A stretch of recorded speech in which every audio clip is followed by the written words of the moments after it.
A reading of the Passion narrative according to Matthew. As you know, the Passover is 2 days away, and the Son of Man will be handed over to be crucified. Then the chief priests and the elders of the people assembled in the palace of the high priest, whose name was Caiaphas, and they plotted to arrest Jesus in some sly way and kill him. But not during the feast, they said, or there may be a riot among the people. While Jesus was in Bethany, in the home of the man known as Simon the leper, a woman came to him with an alabaster jar of very expensive perfume, which she poured on his head as he was reclining at the table. When the disciples saw this, they were indignant. "Why this waste? The perfume could have been sold at a high price and the money given to the poor." Why are you bothering this woman? She has done a beautiful thing to me. The poor you will always have with you, but you will not always have me. When she poured this perfume on my body, she did it to prepare for my burial. I tell you the truth. Whenever this gospel is preached throughout the world, what she has done will also be told in memory of her. Then one of the 12, the one called Judas Iscariot, went to the chief priests and asked, "What are you willing to give me if I hand him over to you?" So they counted out for him 30 silver coins. From then on, Judas watched for an opportunity to hand him over. On the first day of the Feast of Unleavened Bread, the disciples came to Jesus. "Where do you want us to make preparations for you to eat the Passover?" Go into this city to a certain man and tell him, the teacher says, my appointed time is here. I'm going to celebrate the Passover with my disciples at your house. So the disciples did as Jesus had directed them and prepared the Passover. When evening came, Jesus was reclining at the table with the 12, and while they were eating, he spoke to them. I tell you the truth, one of you will betray me. They were very sad and began to say to him one after the other, "Surely not I, Lord." One who has dipped his hand into the bowl with me will betray me. The Son of Man will go just as it is written about him. But woe to that man who betrays the Son of Man. It would be better for him if he had not been born. Then Judas, the one who would betray him, said, "Surely not I, Rabbi." Yes, it is you. While they were eating, Jesus took bread, gave thanks, and broke it, and gave it to his disciples. Take and eat. This is my body. Then he took the cup, gave thanks, and offered it to them. Drink from it, all of you. This is my blood of the covenant, which is poured out for many for the forgiveness of sins.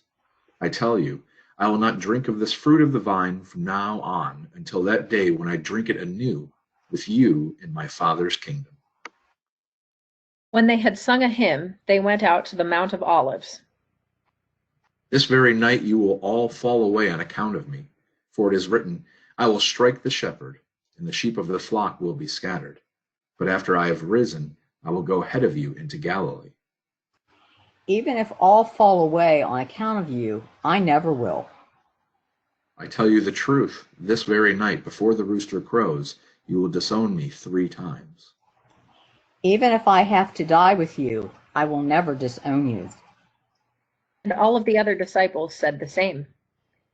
Then Jesus went with his disciples to a place called Gethsemane. Sit here while I go over there and pray. He took Peter and the 2 sons of Zebedee along with him, and he began to be sorrowful and troubled. My soul is overwhelmed with sorrow to the point of death. Stay here and keep watch with me. Going a little farther, he fell with his face to the ground and prayed. My Father, if it is possible, may this cup be taken from me, yet not as I will, but as you will. Then he returned to his disciples and found them sleeping. Could you men not keep watch with me for 1 hour? Watch and pray so that you will not fall into temptation. The spirit is willing, but your body is weak. He went away a second time and prayed. My Father, if it is not possible for this cup to be taken away unless I drink it, may your will be done. When he came back, he again found them sleeping because their eyes were heavy. So he left them and went away once more and prayed a third time, saying the same thing. Then he returned to the disciples. Are you still sleeping and resting? Look, the hour is near, and the Son of Man is betrayed into the hands of sinners. Rise, let us go. Here comes my betrayer. While he was still speaking, Judas, one of the 12, arrived. With him was a large crowd armed with swords and clubs, sent from the chief priests and the elders of the people. Now the betrayer had arranged a signal with them. The one I kiss is the man. Arrest him. Greetings, Rabbi. Friend, do what you came for. And the man stepped forward, seized Jesus, and arrested him. With that, one of Jesus' companions reached for his sword, drew it out, and struck the servant of the high priest, cutting off his ear. Put your sword back in its place, for all who draw the sword will die by the sword. Do you think I cannot call on my Father, and he will at once put at my disposal more than 12 legions of angels? But how then would the scriptures be fulfilled that say it must happen in this way? Then all the disciples deserted him and fled. Those who had arrested Jesus took him to Caiaphas, the high priest, where the teachers of the law and the elders had assembled. But Peter followed him at a distance, right up to the courtyard of the high priest. He entered and sat down with the guards to see the outcome. The chief priests and the whole Sanhedrin were looking for false evidence against Jesus, so that they could put him to death. But they did not find any, though many false witnesses came forward. Finally, 2 came forward. This fellow said, I am able to destroy the temple of God and rebuild it in 3 days. Are you not going to answer? What is this testimony that these men are bringing against you? But Jesus remained silent. I charge you under oath by the living God. Tell us if you are the Christ, the Son of God. Yes, it is as you say. But I say to all of you, in the future you will see the Son of Man sitting at the right hand of the Mighty One and coming on the clouds of heaven. He has spoken blasphemy. Why do you need any more witnesses? Look now, you have heard the blasphemy. What do you think? He is worthy of death. Then they spit in his face and struck them with their fists. Others slapped him. Prophesy to us, Christ, who hit you? Now Peter was sitting out in the courtyard, and a servant girl came to him. You also were with Jesus of Galilee. I don't know what you're talking about. Then they went out to the gateway, where another girl saw him. This fellow was with Jesus of Nazareth. I don't know the man.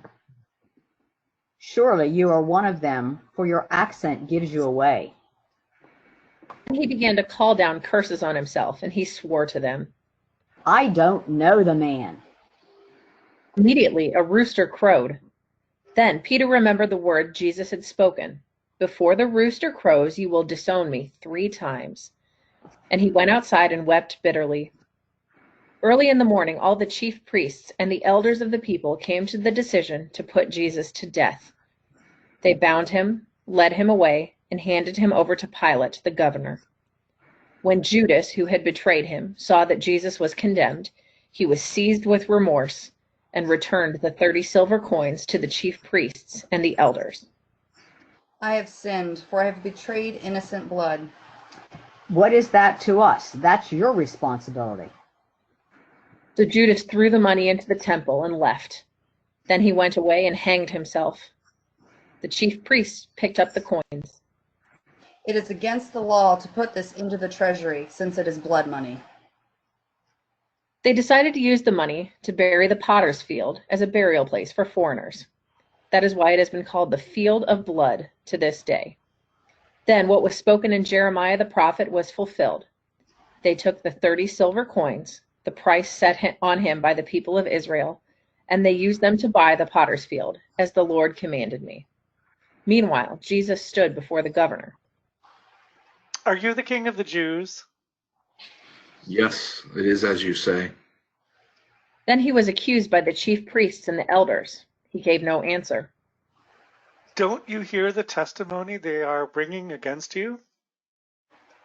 But Jesus made no reply, not even to a single charge, to the great amazement of the governor.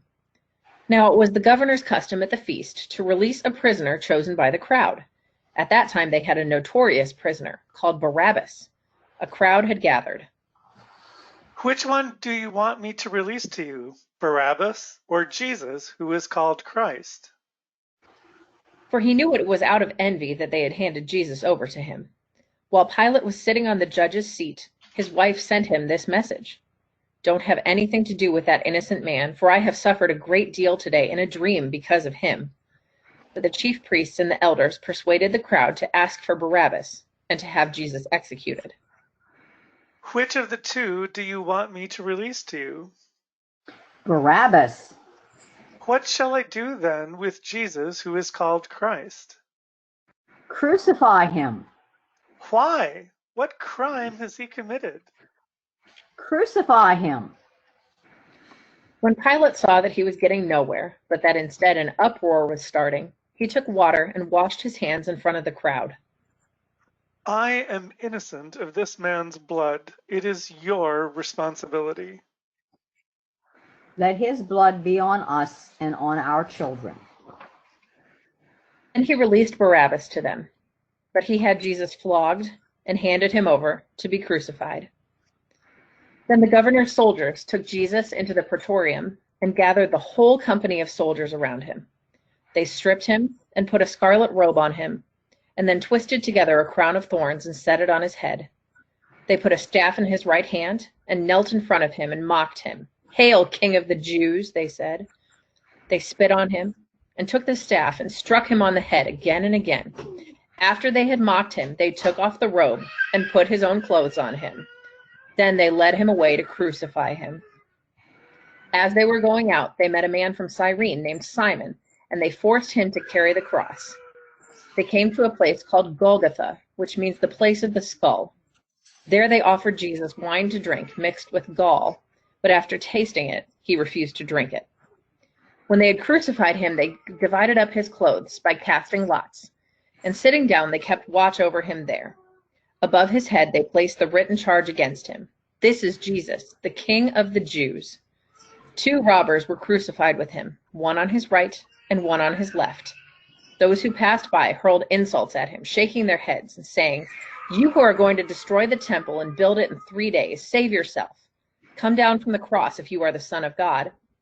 In the same way, the chief priests, the teachers of the law, and the elders mocked him. He saved others, but he can't save himself. He's the King of Israel. Let him come down now from the cross, and we will believe in him. He trusts in God. Let God rescue him now if he wants him, for he said, "I am the Son of God." In the same way, the robbers who were crucified with him also heaped insults on him. From the 6th hour until the 9th hour, darkness came over the land.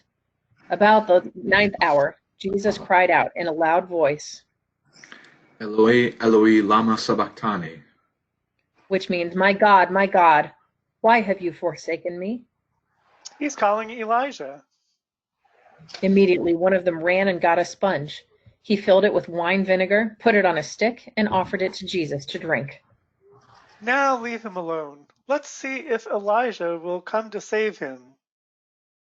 And when Jesus had cried out again in a loud voice, he gave up his spirit. At that moment, the curtain of the temple was torn in two from top to bottom. The earth shook and the rocks split.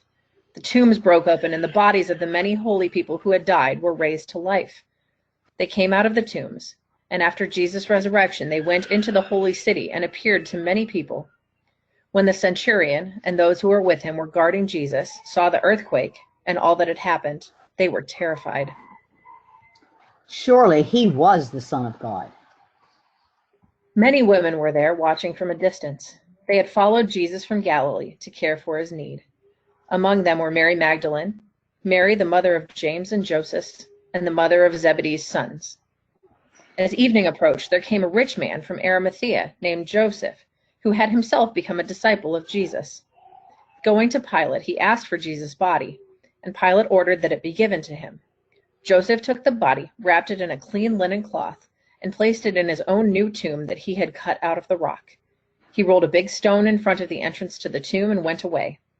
Mary Magdalene and the other Mary were sitting there opposite the tomb.